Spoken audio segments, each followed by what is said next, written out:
What if I told you the way it has always been done is not the best way? Facing your fears will change your life.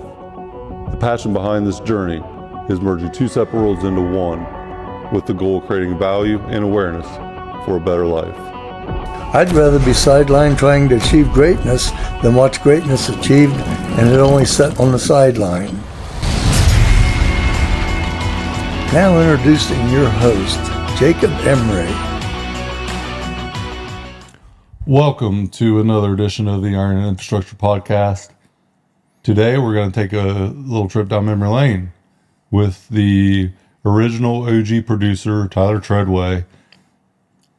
Tredway, it's been almost a year. Yeah, it's crazy. Dude, we were just reminiscing on the past year in itself. This time last year, I was hand sketching the logo for the Iron Infrastructure Podcast at a table with my daughter. Yeah. Almost 100 episodes in, a year later. 2 episodes every week since the launch.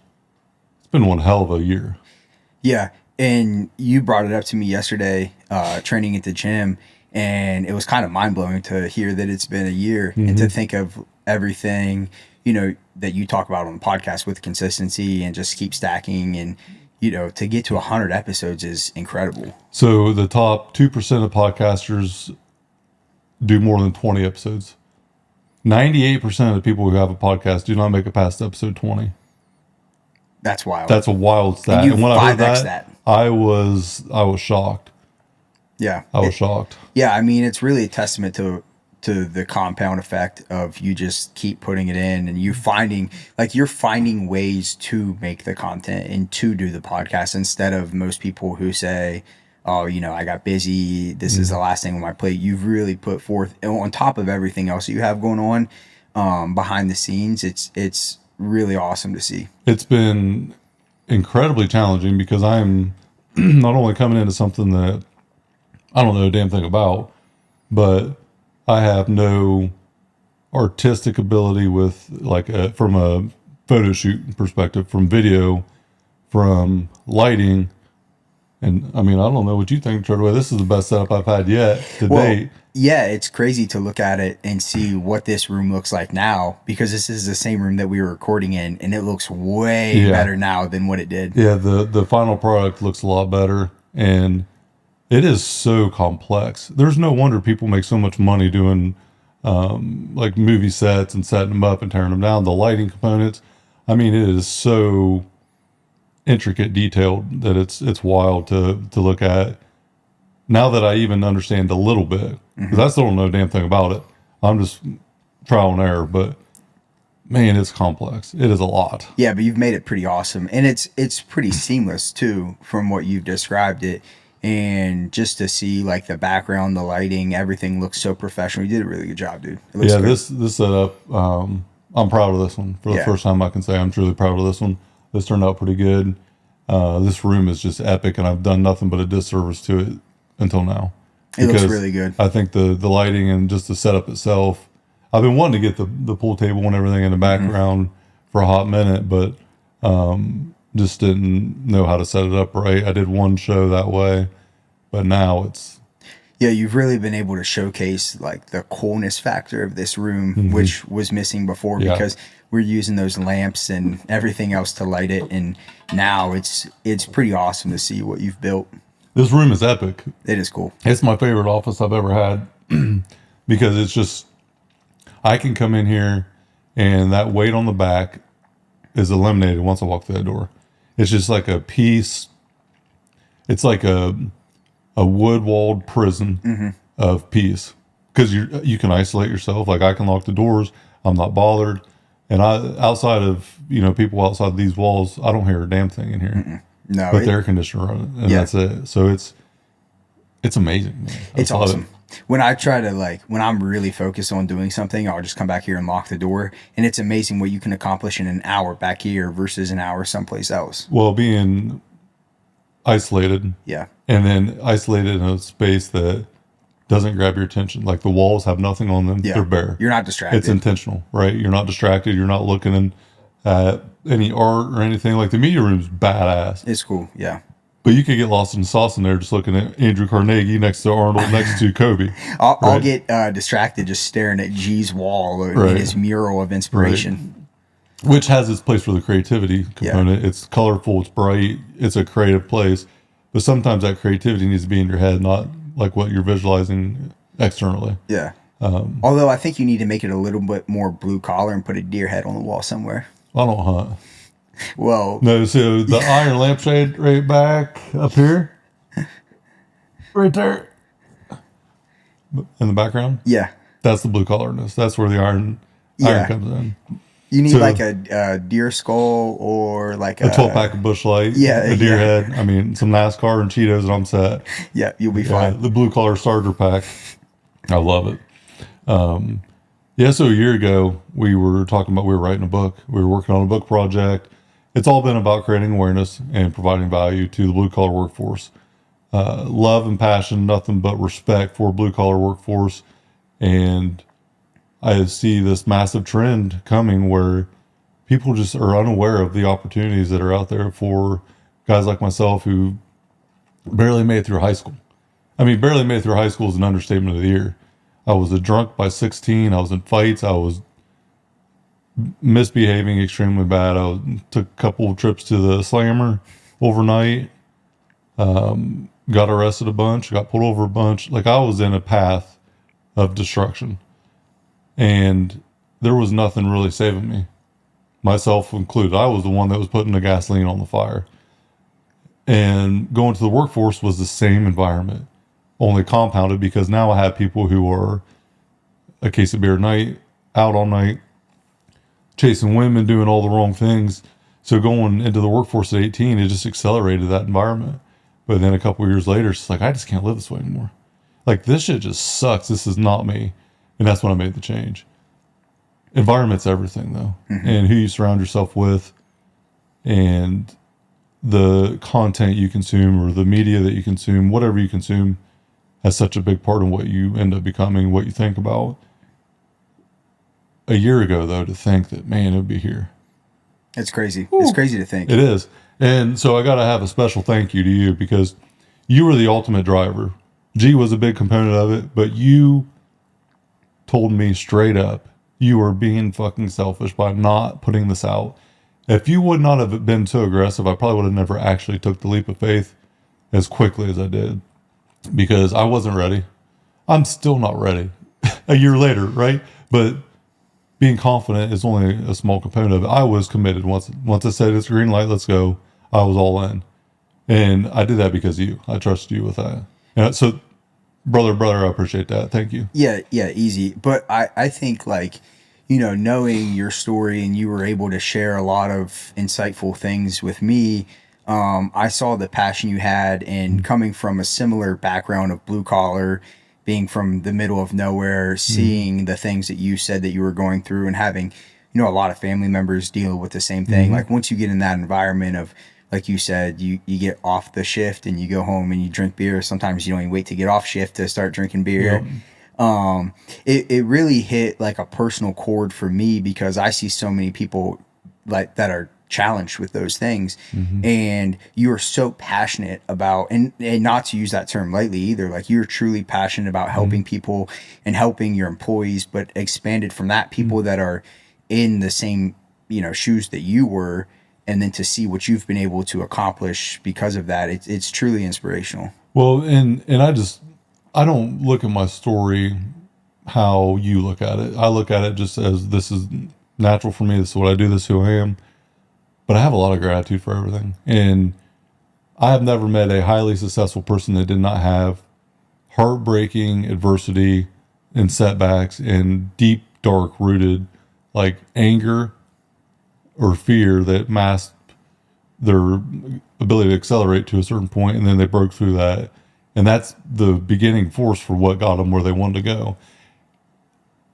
I know anyone that has fulfillment in life that has broke through barriers and achieved a certain amount ultimately wants to help other people because they have the skill set to do it, the accolades to do it with what they've accomplished. But internally, they felt fulfilled and having the accomplishment or the accolade isn't the fulfillment. It's the person you become to obtain it. External greatness is just that. It's external. And so many people never have the internal gratitude because they don't recognize that the accolade wasn't the fulfillment, wasn't the actual win. It was who you become internally. And when you become that person internally, you just want to help other people because it feels so good to give back and to help others, especially when someone has that similar walk of life, because you know that you can help other people by what you overcame, just like someone did for me, like someone did for you. It's extremely humbling, though, to be able to give back and then see people change their life. Yeah. And now it's like, I don't even know how to react to it sometimes because it's just the simple things that the random message on a Tuesday afternoon when I'm, you know, the criticism be thrown out for months and months and no one recognizes anything good out of it. I want to quit just like everybody else does. I have the same fear and same thing that I look at too. Like, shit, is this even worth it? Am I just wasting my time? And at the end of the day, it's them Tuesday afternoon text messages or calls or, you know, any outreach of that magnitude on the smallest, simplest scale. It changes it all. It just is like, it relifts that burden back off and just re-solidifies it. There is no stopping. You just got to go. Gotta go. As long as I feel like people are getting something out of it and it is worth it, I'm never stopping. Yeah. I think what's really important is when people view you, you know, it's easy to see. I mean, obviously, you're a massive human being. You're strong, CEO. It puts off this persona that you're kind of like everybody else who is in that role of this like hard-headed, like it's my way. You give off, and this isn't like meant as any sort of disrespect, but it doesn't seem on the exterior sometimes that people in your position truly want to help people. Mm-hmm. But, you know, being around you and being able to see you in the depths of things and in the gym and with your family and all of these social settings, you truly are a good-natured person and your goal is to help people. And when you've achieved what you've achieved, it's easy to sometimes forget that. But I think that you've done a really remarkable job of trying to give back and trying to help lead and inspire and pull others along with you, because I mean, you got to the position that you did because of that, like because of being a good-natured human and wanting to fulfill that of the prophecy of, you know, helping people. And you've just done a really good job of continuing to keep that your main driver. Yeah, I don't ever want Rob Dubay. I went and spoke to high school last year. I think I told you about that. And I was talking to Rob about putting together some guidelines that, you know, to talk. And he said, Jake, you have to go in there and really, really make yourself relatable, because you're going to walk in as this larger than life figure, like physically imposing, obviously, yes, but then, you know, owning a few different businesses and having such a unique, different life than anyone you're ever going to run into again, which to me, it's just my life. But looking at it from an outside perspective, it's like, I have a pretty dope life. Yeah. I have a lot of gratitude for that. But you got to be relatable, you know. And Rob said, you got to be relatable. You got to find a way to be relatable. And I'm like, well, I'm just me. Mm-hmm. And it's easy to lose track of that when you get to a certain point. And I always go back to the root. Man, I have good intentions. I want to help people out. I have max effort, persistent patience. That's my lifestyle. But the authenticity of wanting to help people is not something that can be manufactured. You cannot manufacture truly caring about other people. You just can't. That's super powerful, and I think that it should be restated that, like, when it comes down to it, you're the good person that wants to help people, and it's like you said, you can't manufacture that, or you can, but sooner or later that will get seen through, and it really exposes people. And to make it, you know, 100 episodes of the podcast, which is just shedding a little bit of light on the person that you are. That's why we were talking before about how I was selfish on making sure that you were making it relatable, making it about all you, because I could see you're a driven person who really is just inspired by helping other people. And that's where the authenticity comes from. Yeah. And not only that, but the willingness to be vulnerable. Mm-hmm. You know, like I've got to a certain point in my life, I just don't give a shit. You know, I'm going to have the critics come at me all the time. So what? Bring it. I've had that my whole life. I've been in a fight my entire life against myself to some capacity, but the outside world. I am a driven person. Having Doug Brockman on the show, taking his assessment, IamDriven.com has an assessment on there. I understand me more than I've ever understood me before because I have been willing to be vulnerable and dig deep on why did that trigger me? Why did this thing happen? Why am I not good here? Why do I react a certain way? But I'm okay with that. I am willing to, you know, embarrass myself or put myself out there. Communicating to you right now is one of the biggest challenges of my life. I'm not good at it, but I'm getting better. I'll probably never be great at it. A lot better. A lot better. I won't be great at it. Maybe, maybe not. I don't know, but it's getting better. And I think that's just what life's all about. You just got to get better. Yeah. You don't get better, though, by not doing it. And by facing that thing that holds you back and doing it every day, repeatedly, you're not going to get bigger in your business until you get better. And you really have to go get better until you can no longer physically and mentally get any more out of what you're putting out. So if you want to get bigger, just get better at what you're doing, what you're good at. And then eventually you're going to have to, hire people and delegate. So then the scene changes and then you get better at that next level. But just putting the reps in itself is something that is so overlooked. The consistency component. 1 year, 2 shows every week. That shit's not easy. Not easy. Especially for the first 6 to 8 months of having no idea what the hell you're doing. Not easy. It's been consistent. It's gotten consistently better. It's been consistently not that great, but I'm doing it. Yeah, and I think that, you said it's not great, but I think that just being able to do it is great. Like, to be able to stay consistent with it and do it. And you touched on something that I think is super important is you found out like your true authentic self. And, being around you and being around Corey G, I've seen 2 extreme examples of people, because you see a lot of times with people in power, politicians, CEOs, whatever, and they don't really know who they are or why they're driven to do what they do. And a lot of times that can have a negative consequence because Absolutely. you get that power and then you don't know who you are and you don't know why you're doing it, and you could be motivated by the wrong things. Yep. But, with the 2 of you, I see good-natured humans that just want to help make people better. We know who we are. We're authentic to ourselves and the people on our teams, whether personal or professional. And G's been himself since I've known him for 17 years. I've evolved into who I am today, but for the most part, in the last 12 to 15 years, he hasn't changed at all. He has been the same person every single day.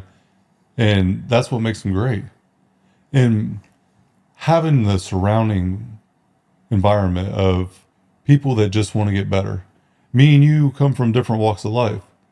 We're different in every aspect of physical, mental, everything. We're different. But we can align on a greater good and go for it together with unity. And I just think that just willing to embrace what you're good and not good at, and then acknowledgement of it. Say, hey, I'm not this person.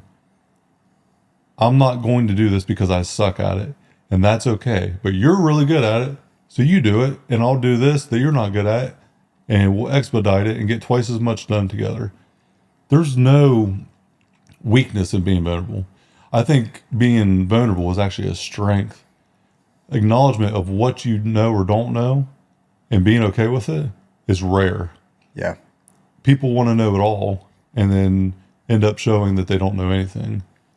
And it's sad, honestly, to see it. Well, so many people get stuck in the I'm not good at this, so I'm just going to get rid of it, or I'm going to stop doing it, or I'm not even going to pursue it.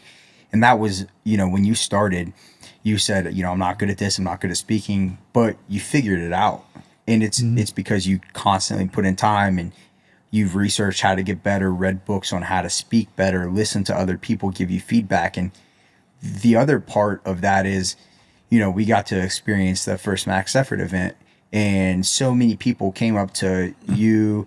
I heard it a lot of people who were inspired by you. And I'm like, Jake is the same person day to day, no matter what. He's always going about his business. He's always, the things that he preaches on his podcast are the same things that he's doing every day. It's not a facade. It's not smoke and mirrors. It's truly who you are. I can't make this stuff up. I'm not that damn smart. I discover it and then I do it and then I talk about it. I mean, I'm going to be realistic about it. Yeah. Like, I'm not just pulling rabbits out of hats now. No. Like, And you're not lying to people. No. In every book that I read and everything I consume and everything that I intake, I put down in notes and then I eventually talk about it. What I implement, what I don't, just a concept, whatever it may be. But even a year ago, I was like, man, I got quite a good amount of stuff I feel like I could talk about. And I did. Mm-hmm. I haven't even touched on half the stuff I wrote down then, because as this journey has went along, I've been introduced to new people, had new ideas, new thoughts, new roller coaster events throughout business, up and down. And it's just like, man, just document your life. Tell your story. Everybody has a story to tell. And I think this is one thing that gets so lost in the sauce. Everybody's story is great. But the only thing that's not great about everyone's story is they're the ones that don't tell it. Yeah. And anyone that thinks that their story isn't great has to realize that their past is epic, no matter what. The setbacks are what make the story even better, the reaction to it. So having adversity, everybody has it. If we didn't have challenges in life, you know how damn boring it would be? The challenges and the struggles are what makes life great. But it's not great if you don't overcome them and face them. And I'd subscribe to everybody. Look at your life from the time you can remember as a kid and just write notes about everything you went through in life and connect the dots. What are the dots telling you for where you're at today? No matter where you're at in life, you deserve to be in that exact spot in that exact moment. So where are you at? Because that's where you deserve to be at. Yeah. And if it's not a good place, then make a change. Go down a different path. It's very simple. Yeah, I just finished reading The Obstacle is the Way by Ryan Holiday. Oh, I love that. Which is a terrific book, but I think reading it, I was reflecting on a lot of different things and people in my life who have used obstacles to propel themselves to do things that they never thought were imaginable. And you're a prime example of that. You've overcome obstacles. I mean, thinking back to even the high school days that you like to reflect on, all of the obstacles that were tossed in your way, and you were just able to use those to get yourself one step further. And you continue to do that all these years later, and that's how you progress. You just continuously take these obstacles and you break them down, and you see them as momentum drivers. Opportunities. Mm-hmm. Yeah. I had such a humbling experience over the weekend. I want to talk to you about it because I don't know if I've ever mentioned this or not, but so 16-year-old vision, that's going to be my company one day. I told you about that outside of the high school. Leaving school, 16-year-old, walking out. I was asleep in class, dead ass asleep. Last class of the day. The bell rings and it wakes me up. This was the part of the book that, the Pipeline of Prosperity book. I walk out to my truck, dazed and confused out of it. I'm probably still hungover from the day before. I'm 16, right? I'm going nowhere in life. Walk out to my truck, old Mazda B4000, like a little Ford Ranger truck. I crack open a beer out of my lunchbox at 16. I chug a beer, throw it in the bed of my truck through a little sliding glass window, and it lands in there. And that truck bed was about half full of beer cans, which is just ignorant. I'm in the parking lot of my high school. But that's not uncommon. I know. For places it's that wild, we're from. right? Yeah. R&R Pipeline at that time is outside of the school, digging in a natural gas line. And they were getting ready to build a new elementary. They're extending the gas line. And I knew the guy that was sitting on the traco operating. I knew a lot of them. I had worked there in the summer the year before. I'm only a couple of weeks from going back to R&R for the summer break because school was about over. And as I'm pulling out, I feel like I'm going to puke, throw up, shit my pants, just get sick, something, because my gut was twisted. I had this moment, 30-second moment, that's going to be my company one day. And I probably said it 10 to 20 times. I don't know if I said it out loud. I don't remember if I was by myself, but I said, this is going to be my company one day. And I did not talk about that moment for 12 years. I borderline forgot about it for 12 years until starting to buy R&R Pipeline 12 years later. 12 years later, that memory comes back vivid as hell. by R&R 2019. 5 years later, I get an opportunity to go back to the same high school that I went to and speak to aspiring leaders class. When that opportunity was presented to me, it was very, very personal, sentimental for me to be able to go back and do that. Because my ceiling of success in high school was to be dead or in jail by 21. That's my path. And honestly, by 20 years old, I was on that path. And then I switched. I go back to the school. 35-year-old man going back to the school, maybe 34th time, right in that frame. I'm walking into the school as a grown-ass man 5 years later after buying the company, 17 years removed from high school. And I'm walking into the school, and that same gut twist that I had that day at 16, I had again. But I didn't realize that moment why. And I'm sitting there thinking, man, I'm getting ready to walk back into the school and teach, like, talk to kids about leadership. I feel like I'm going to puke right now. I'm not anxious. Like, I don't know what's going on. I'm not anxious. I'm not nervous. Now, at that point, maybe the podcast was a few months in, maybe 30 or 40 episodes in, but I wasn't really a good speaker. Like, I have never done that, before. So I'm walking in there. Teacher comes up and meets me at the door, and walking back to the class where he was at, and it's like worse. Like, I don't know what the hell is going on. I'm like thinking I'm gonna get sick, and all these memories start flooding my head, like, just rapid. I remember the hallway. Everything in my memory is so much bigger than the reality at that moment. But I'm walking to the class, and I walk in and sit down in a chair, and as soon as I sit down, I felt like someone shocked me. Deja vu hit, like, so real, instant in that moment. And the teacher even said, man, you good? Deja vu or something? And I just kind of like, yeah. And what memories sparked originally was me getting in a fight in that classroom. So the classroom was for business. The old teacher that I had was one of my favorite teachers. He ended up being let go, but he was kind of a big brother type teacher to me more than an actual teacher. And I remember vividly, like, getting in this fight, exactly what happened.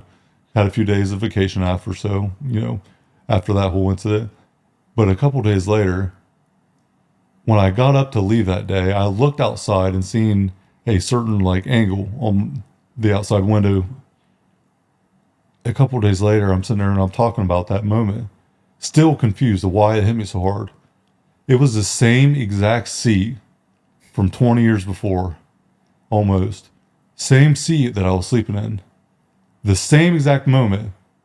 Same spot.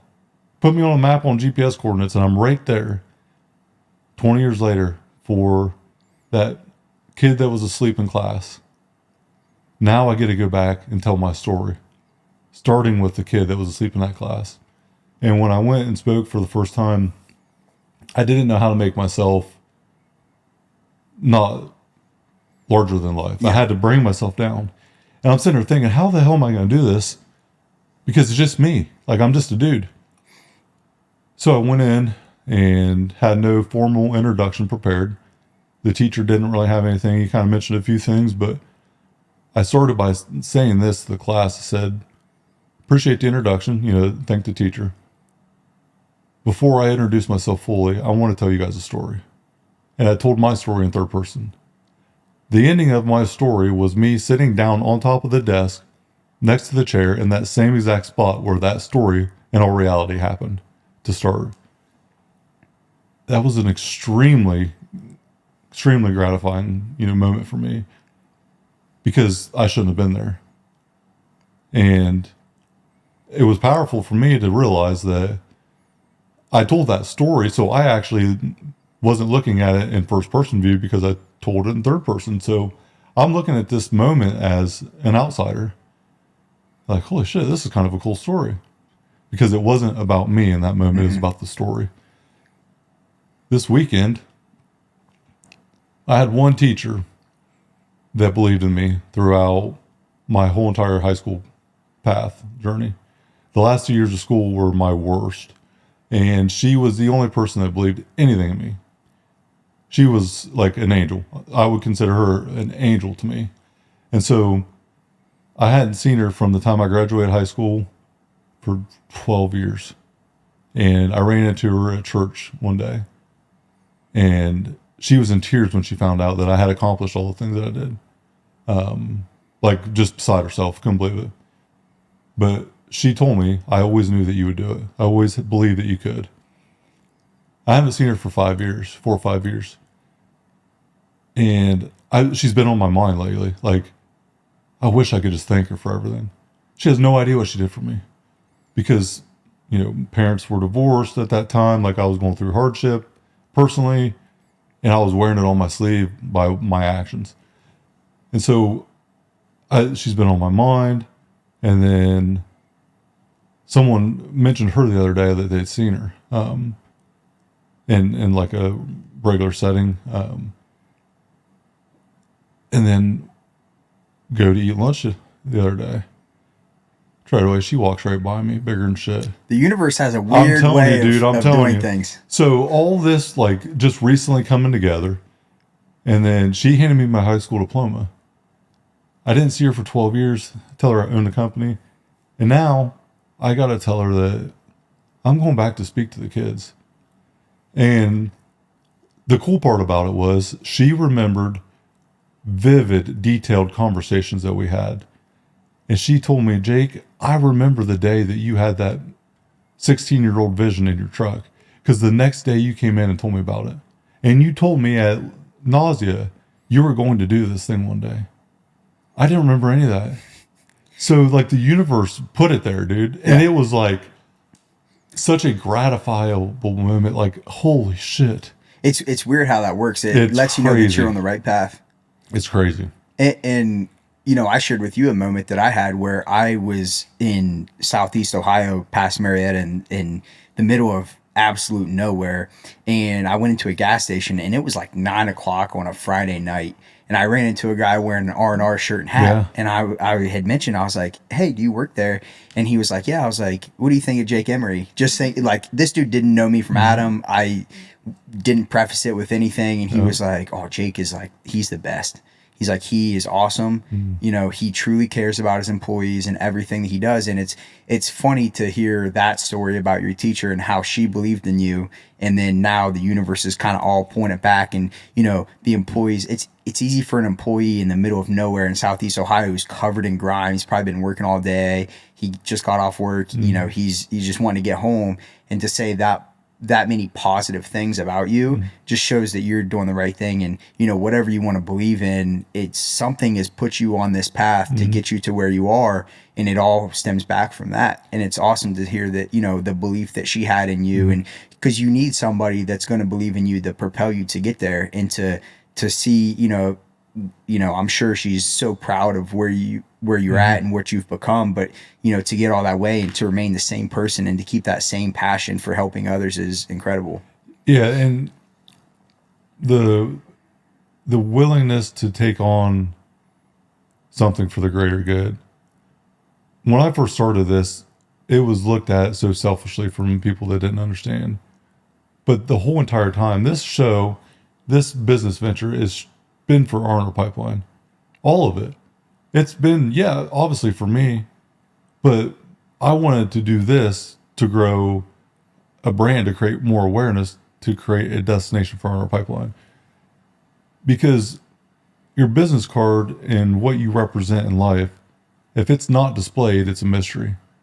And to figure out who someone is from an authenticity standpoint is extremely difficult to do in real life. I'm busy as hell. I could put 20 hours of work in every day and not get remotely enough done for what I want to do. I know that, and I know that I'm never going to get everything done that I want to. That's fine. But to be able to reach so many people, you know, we're right around 100 people at our pipeline right now. I can't allocate time physically, mentally to 100 people an hour. 100 hours of time is a lot. That's 2 weeks worth of part-time for me. Yeah, it's a lot. It's a lot. So how can I reach the masses and then be there when they need it? And I have the next project going on that I'm going to create like a guide to get three-phase guide basically to get through hard times. And it's a three-stage process, but it's just recognizing the adversity and the breakdown of your reality, your pain, and everything you're going through. Build a bridge away from that breakdown to a different environment. The lonely road. The bridge that you build is lonely, and you build it by yourself. And then you do the build up. So you build a bridge away from the bad environment, and then build up to the highway to your success. And that's the road that you stay on until the day you die, if you commit to it. And the framework's easy. It's very basic, but that's what guys need. Yeah. And okay, so what's the big issue that's setting you back? Okay, well, let's focus on that. It's out of your control. Okay, well, let's really find the root of the issue. You know, the economy, we have inflation, we have the economy setbacks. Okay, well, that's always going to be there, and we can't control that. So, what's your spending look like? Are you eating lunch every day from a gas station, from McDonald's, from wherever? Are you packing your lunch? Are you focusing on things that you can't control because of this setback? It's simple, it's easy, but that's what the masses need, is simplicity. Because it's not these big massive issues that are setting people back so much. It's the little foundational issues that have compounded over years that are detrimental. Now, the health, man, I could go on for days on this, but health in our industry is devastating. And I've seen this year's been such a unique turn because under 40 years old, 5 to 10 people that I've known for a long time have had some sort of major health setback. And all the old timers that I used to be mentored by, especially when I was in the field, they were mentors, they were friends. A lot of them that passed away that sparked this true passion are now becoming the younger generation that are following in the same footsteps and not changing. And I think the lack of quality with food and day-to-day health is evolved in that time frame as well, where the food quality is lesser now than it was 10 years ago, way lesser than it was 20 years ago. So the evolution of bad choices is just compounding quicker. And now it's under 40, I'm seeing guys with heart attacks and issues and all these things. And it's like, I feel more obligated now to reach more people than ever. And that's the whole goal. Like, if you don't want to change your life and you love everything you got, cool. I might not be for you. That's fine. I'm not for everybody, but I am for anybody. Yep. And I'm not saying what I have to offer is going to work, but if you're in a place you don't like, if you don't like the show, let's change the channel. Let's see what does work. Maybe something will work, maybe not. Finding what you love to do for your mental and physical clarity is absolutely crucial in life. There has to be some physical release to establish mental clarity and strength. Yeah, and not to sound like a broken record, but when you're talking about that and you're discussing like, you know, how many employees you have and how it's tough to spend individual time with all of them, and then you also have these aspirations of not just your employees at R&R, but the community as a whole, that whole blue collar demographic, and what you've done with the podcast and the things that you have in the pipeline that are genuinely just trying to help those people. It's so awesome to see, because now you figured out a way to scale that, the good human nature that you have, and put it into something that's going to appeal to a lot more people, but you're still remaining personable to everybody. You know, you're not coming out here and preaching to people or telling them anything that is not true, or leading them down a path that is just self-fulfilling for you. It's something that you genuinely care about, and you're trying to push out that narrative to all people of if this is where you're at,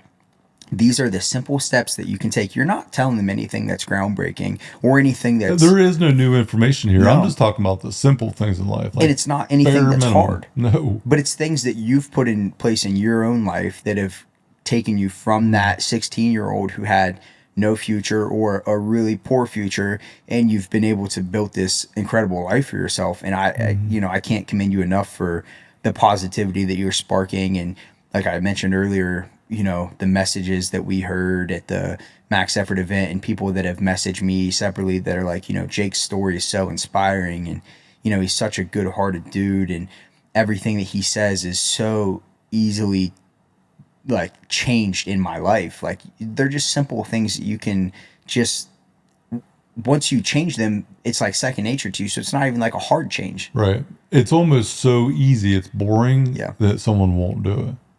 Like, to create this massive change, I got to take this massive leap. Well, you really don't.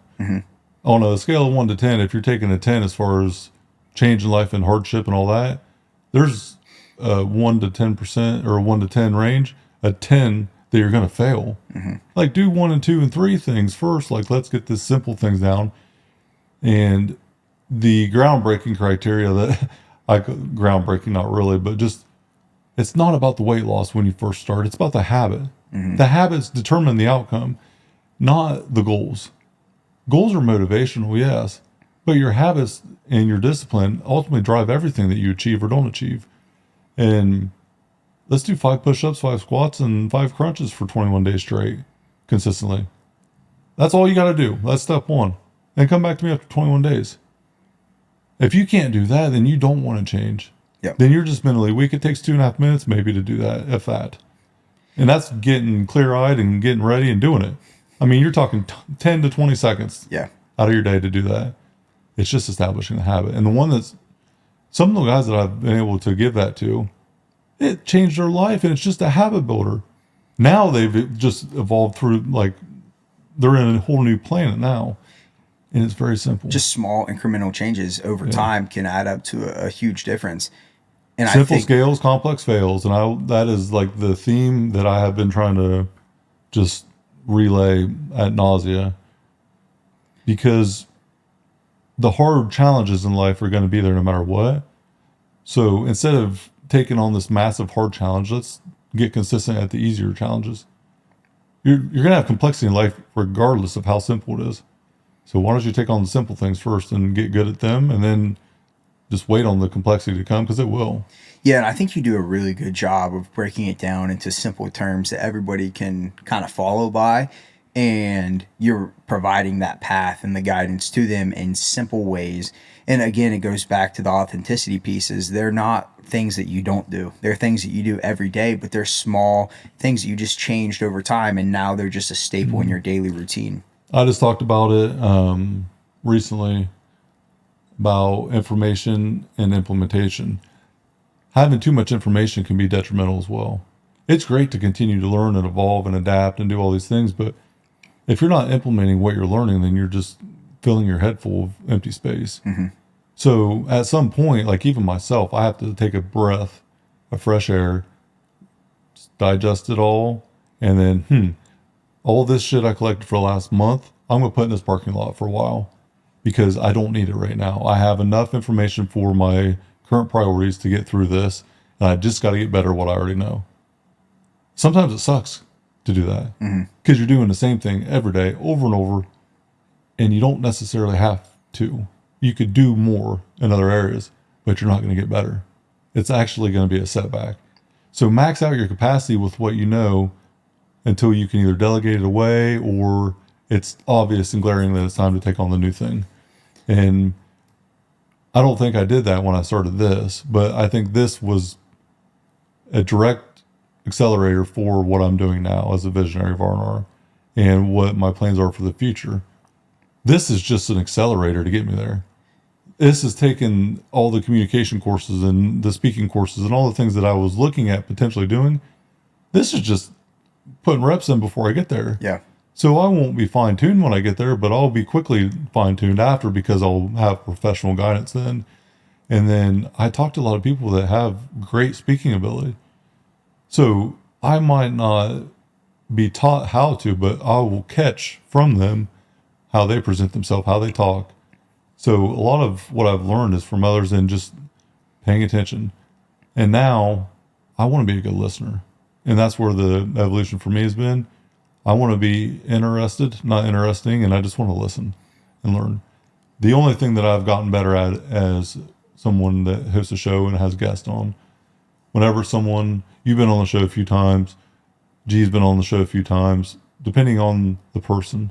Me and you can just go back and forth all day. It's natural dialogue. It just is what it is. But when I'm interviewing somebody, I just have to think to shut up. 3 to 5 seconds before I speak, in my head, shut up. You know, like I'm speaking to engage the person that I'm talking with, not speaking to be interesting, be interested. Well, and the whole reason you started this was obviously to help people, but it was to push your own boundaries and it was to push your limitations and your vulnerabilities.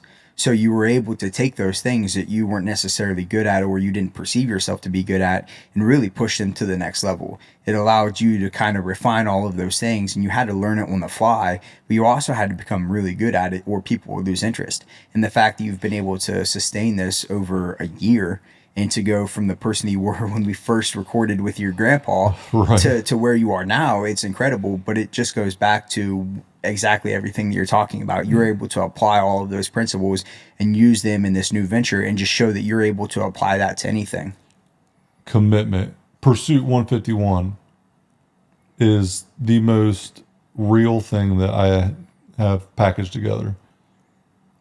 100 shares of commitment, 100 shares of confidence, and confidence becomes a byproduct of your commitment to me. I have been 100% committed from the day that I told you I was. It hasn't wavered since. I've been all in on it. But my confidence was 51% at best when I first started. Now it's probably 70 or 80%. I don't know.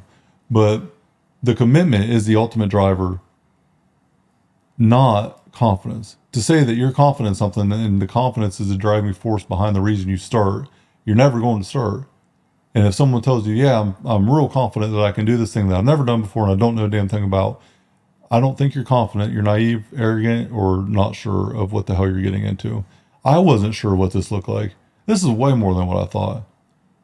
Oh, yeah, get on a microphone, flip the switch, and let's roll. Oh, I didn't know about key light, fill light, hair light, all these mics and the amount of money and the roadcaster and the laptops and the camera problems. Like, holy shit, Batman, there's a lot here. But it's evolved you into a much better person. You're a better space. I've learned because a of it. lot too. Yeah. Like a lot of really cool shit. Like all the stuff that I'm learning about right now is stuff that I have no right to be involved in. From a natural, like, unartistic person, like I have creative visions that I can put together. I mean, Cole will tell you firsthand, like, I can try to explain something and it sounds like a dumpster fire on nitrous oxide rolling down a hill. And I can draw it with Etch-a-Sketch crowns, like quite literally crowns. I take tape, I'll tape shit together. Like the last thing that he just built for me, the proven process document I showed you, I literally took 11 by 17 paper and crowns and wrote that like out. And he whipped it in like 5 minutes, had it back. Yeah. I can't do it that way. Yeah. That's what he specializes in, but I can give you enough to understand what the visual components look like. Yeah. But I'm not good at it. But I'm not scared to be vulnerable. I'm not scared to commit to this. And I'm not scared because it's not for me. I'm not scared because I know that I'll grow, yes, as a byproduct of the greater good to help other people. That's what it's all about. So after, kind of reflecting about the past year and all of the episodes that you've done, what's been the one thing that you've learned about yourself the most through all of this? I had no self-awareness whatsoever. And I thought I did. Self-awareness to me is something that is a continuous improvement effort. You continue to break barriers and learn more about who you are as a person if you're willing to. Decisions and actions come from ego, fear. We make love. We make love. We make choices out of love and fear. You do something out of love or you do something out of fear. And I took it's called 10 Disciplines, Rob Dubay, Gino Wickman. I took a course there and I was mind blown about how much I did not know about me. One of the disciplines, know thyself. It's like I had to look in the mirror. And I think that's one of the biggest things that I've learned through this last year. If I had to frame it to one thing, life is a mirror, not a window. Whenever you're faced with anything in life, assess where you're at. It is not anybody else's fault. Everything that we have in life is a reflection of the mirror. It's on us. Nobody is going to come through that window and save you. Look out that window all you want. No one out there is going to come do it for you. The person in the mirror is the only person that's going to get us where we want to go. And that's harsh maybe to some people. And if it is, then you need to look in the mirror longer. That's just fucking reality. I just did an episode on that the other day where I was talking about this exact thing. what you see in the reflection, the person that you become, the person that you are. Today is not final or fatal. And if it is, if you look in the mirror, if today's your last day on earth and you look in that mirror, are you the person that you desire to be? Are you going to die and then go meet the person that you could have become? Are you going to recognize who that person is? Ultimately, everything that happens in life happens for us. It doesn't happen to us. If we are blaming others for our own circumstances, we are looking through a window, and looking through that window is looking for an external excuse. So what?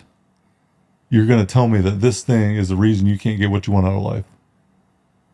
And so what? There's bias in life. Coming from a white male, I will say this. There's racism, there's sexism, there's people who have disadvantages in life from birth. So what? Because if that's going to be the thing that sets you back, your story is not going to be good. It's going to be like a lot of other people. But the setback that you have, the bias against you in life, if you can overcome it and help other people, think about how fucking epic your story can be. Think about the massive amount of people that you can have help change. Your adversity is nothing more than an opportunity. And once you figure that out is when you start living life. That everything you've been through was by design. Everything that you do in the future is it's a reaction to that. So be intentional about what you do now for what you do tomorrow. But it all starts with creating a better past.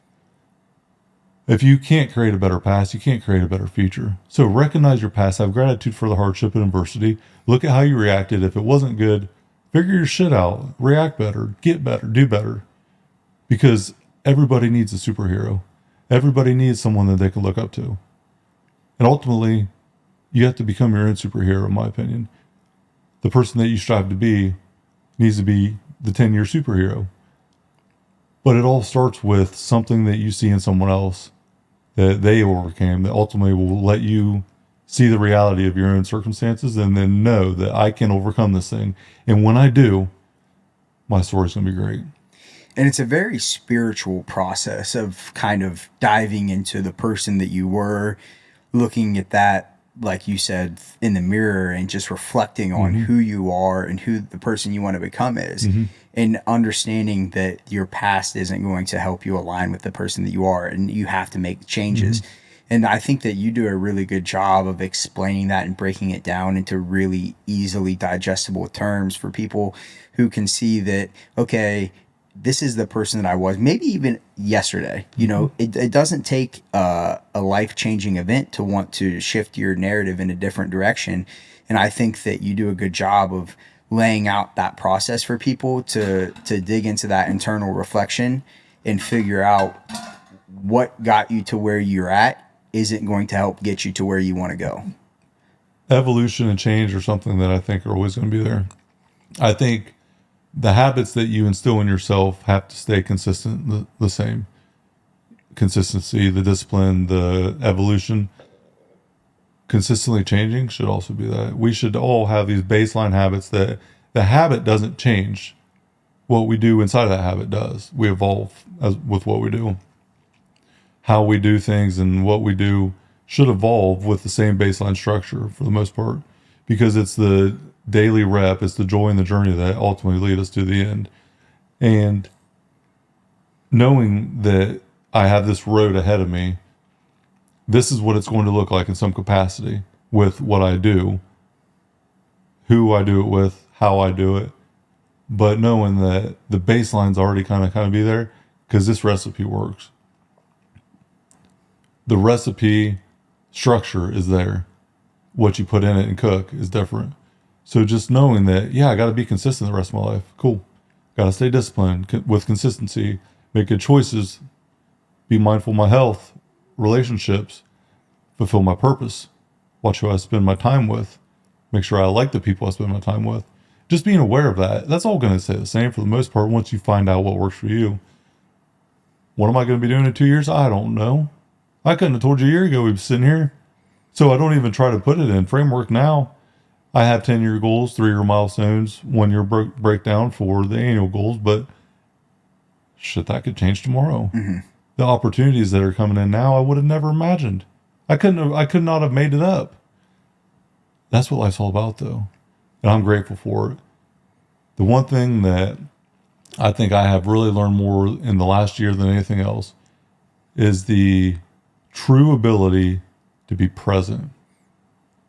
Be grateful for the moment. Life is a gift. Being present is a gift. Being present, looking at it like a gift. And you think about a gift, they call them presents. Why do they call gifts presents? I don't know. But to me, being present is a gift. And a gift is being present. I don't know if that's actually connected or not, but you think about how powerful it is to know that this moment right now is fucking special. Hanging out with you, special. We don't talk like we used to. We talk every day. We don't talk near as much. You're still a brother to me now as much as you were then. I probably have more gratitude towards you now than I did then because I can reflect on it all and look at it as an accomplishment done and not a daily grind. Life is awesome, dude. Yeah. It really is. It truly is. I want people to feel the way I feel. And I know you do too. Well, and to kind of reflect on what you just said, I think that the thing that I think when I see where you are with the podcast and just everything is, you've been able to put in all of these different methodologies and these things that you talk about, and you've been able to learn from all of these people, but it's that daily pursuit of excellence. And some days it sucks. Some days it's hard. Some days you don't want to do it, but you're able to kind of tune all of that outside noise out and just know that at the end of the day, everything that you do is directly impacting you, and it's directly putting, to steal your term, it's putting it into your pipeline, and what you're building for yourself in that pipeline to prosperity, is passion. And it's all of these things that you want out of life, and you're able to experience that gratitude, and you're able to be present. And if you're clouded by things that maybe it's different motivators or whatever it is, but if it clouds your judgment, you lose that day-to-day aspect of the pursuit of greatness. You stop thinking about, this is what I need to do today. I don't have to be where I want to be today. I just need to be a little bit better. I need to continue to do the small things. I need to continue to be grateful for every moment. And I think that's super powerful, and it's something that I've been able to, really think about and dive deep on, is just, being thankful for every moment. And it goes, from family time, from time at the gym, time, every second is precious. And not to be like grim, but, you start to think about like death, and you start to think about all of the moments that you've wasted just not living in the moment because maybe you're worried about something that's coming up in 2 weeks and it causes you anxiety. But I'm going to butcher this quote, but Seneca talks about anxiety and how the anxiety in our imagination is way worse than what it is in real life. And a lot of times that will stop you from being grateful in the moment. Absolutely. Yeah. And I think that when you start to think about things like that and you start to put that into perspective, it's like, why am I getting anxious or worried about certain events in my life when right now the present moment's really good? And the people that you're around, the people that you surround yourself with, the circumstances you find yourself in, you have to find the beauty in it, even if it's not positive, even if it's something negative. And you have to feel what that feels like in order to know what the good times feel like and know what it's like to really be present in the moment. The worst day of my life is something that I've used to fuel me to have good days. Bad day perspective. I mean, the hardest, most tragic thing I've ever been through, it's still tragic. It's still heartbreaking. Awful. Yeah.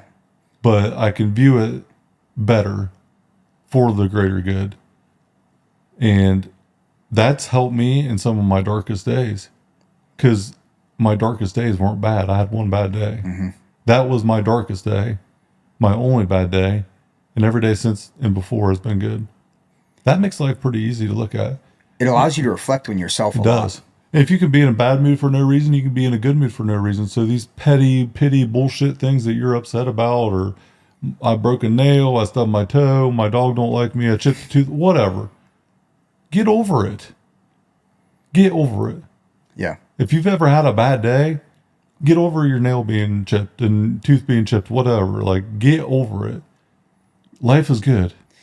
We're really blessed to be in a spot where, we don't have all of the detriments that people that are raised in less than favorable environments are. I try to say that in the most PC way possible, but we're really gifted because even though we come from blue collar areas, we're gifted with the life and the perspective to be able to change our outcomes.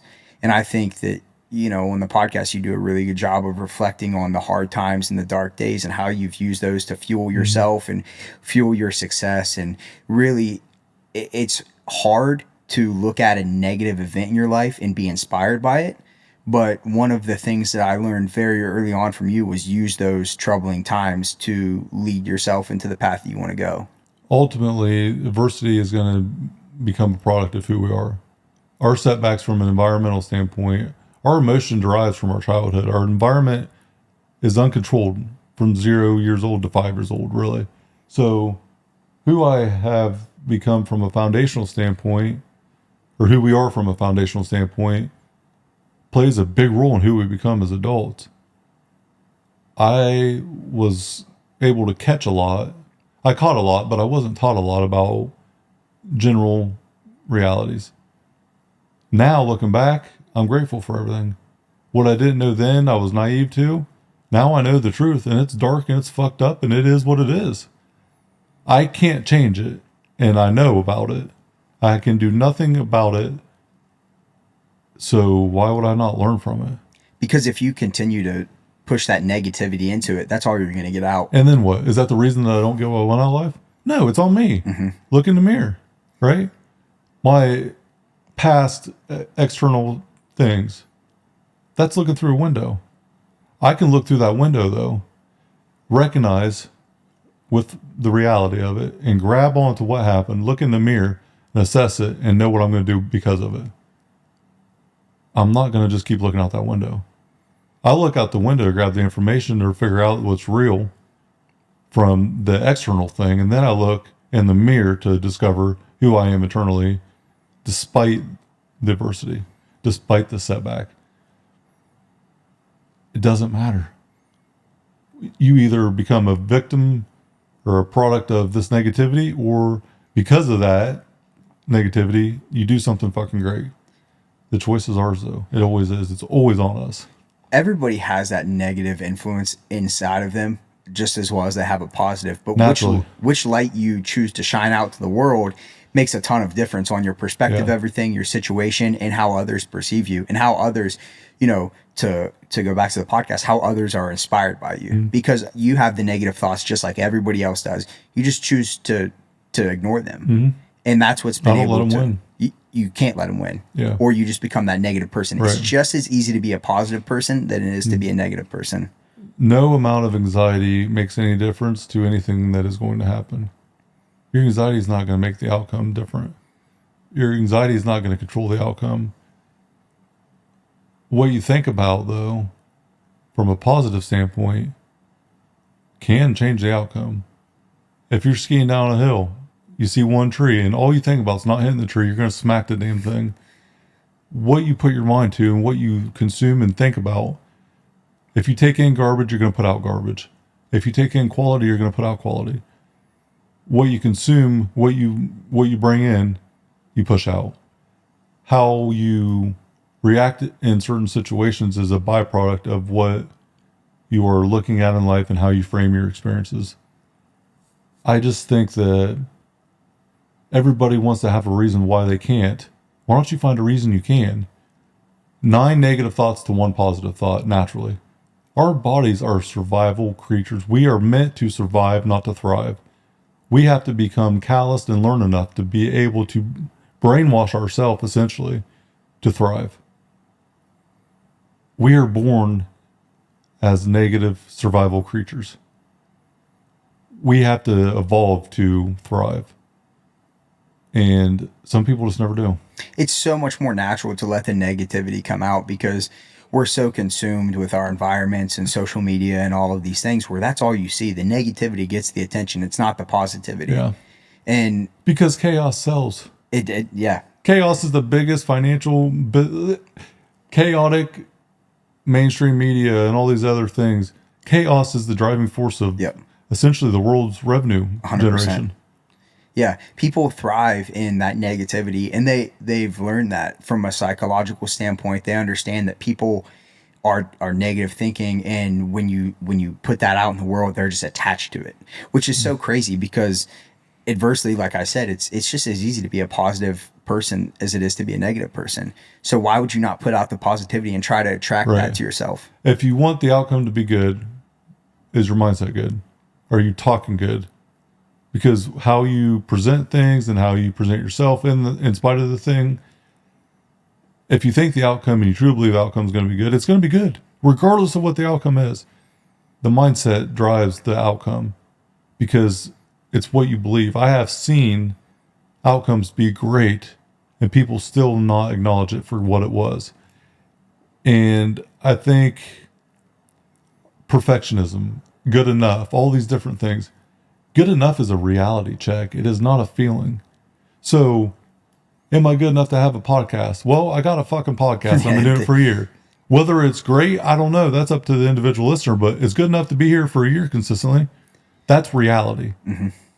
It's not a feeling.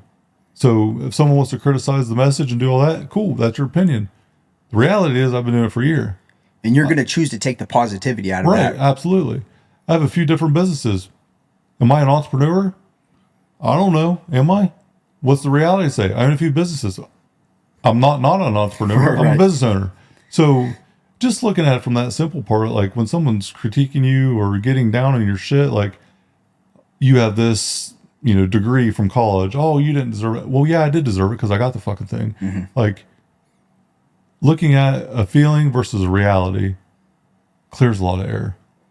Like, gee, oh yeah, you got this island, must be lucky. No, motherfucker, I worked really hard for this. The reality is I deserve this island. Muscle Island was deserved. It was earned. There's no free handouts. It's not a feeling. It's not an emotional thing. There's no easy passes in life. Yeah. Put in the work, get the outcome you desire.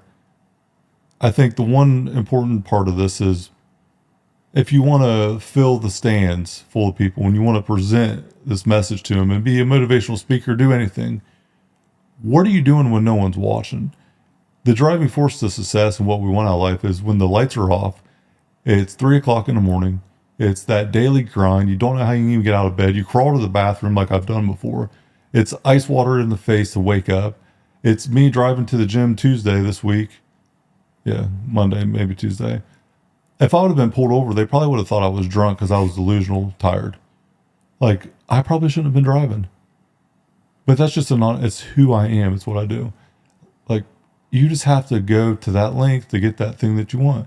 Ultimately, though, if you desire to have something and you don't have it, then you haven't earned it and you don't deserve it. Whatever you have is what you deserve to have in life. And it's that freaking easy. Yeah, and one of the things that I admire most about you is you've had so many things that you could choose to be negative about, whether it's in the gym and the injuries or certain business situations or all of these things, but you always choose to be positive. You always choose to do the right thing. And I think that that's it's so rare and it's so unique, but it's so needed because so many people choose to dig into the negativity. But I've been training with you and you've been dealing with some terrible injuries and you're always like, well, this is what I can do today. Maybe I can't bench press 400 pounds a day, but I can get on the bike and go for 20 minutes. Mm-hmm. And it's always looking at the positive outlook on everything. And that's so powerful. And I really admire that about you. Well, one day it's guaranteed everything we have is going to end. This room one day will not be ours. We won't be sitting here one day. We won't be walking through the gym for the 4 a.m. crew one day. It all ends eventually. Everything has an expiration date.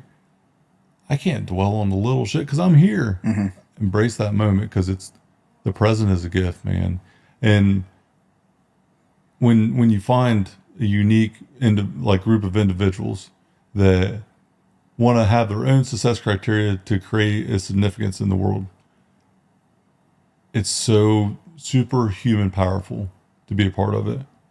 and we might not talk for a month or two. And we might pass each other in here, fist bump, say what's up, and that's it. That's because you're still my delusionally damn tired brother. and I'm delusionally tired, and I'm like, I'm not talking to anybody But today. it doesn't change the reality of the respect we have for one another in here. It's just something that you cannot manufacture, the authenticity in this place. I'm forever grateful to be part of it, because we wouldn't be sitting here now if it wasn't for all this environment, this space. It's helped me break through barriers and do things that I never would have thought possible. And we can wrap the show up with that. I appreciate you, man. Yeah, I appreciate I you. really thank you a lot for this whole push. Yeah, and it's awesome. And everything that I said about you and, you know, just being the positive person you are, it's super inspirational. And, you know, I can't thank you enough for all of the hidden lessons that you provided to me and that you're providing to the masses now with the podcast. And it's so awesome to see that you're 100 episodes in. You've been able to overcome the barriers and overcome all of this negativity, but just continue to be, you know, persistent with it, and that persistent patience that you talk about. It's so awesome to see. So it's awesome. You've done a terrific job. Tyler Tredway, the OG producer, and I want you to wrap up this episode for the listeners. Take us home, Tredway. This has been the Iron and Infrastructure Podcast. He's Jacob Emery. I'm Tyler Tredway. We're out. This episode is brought to you by Max Effort Muscle. For all your supplement needs, go to maxeffortmuscle.com.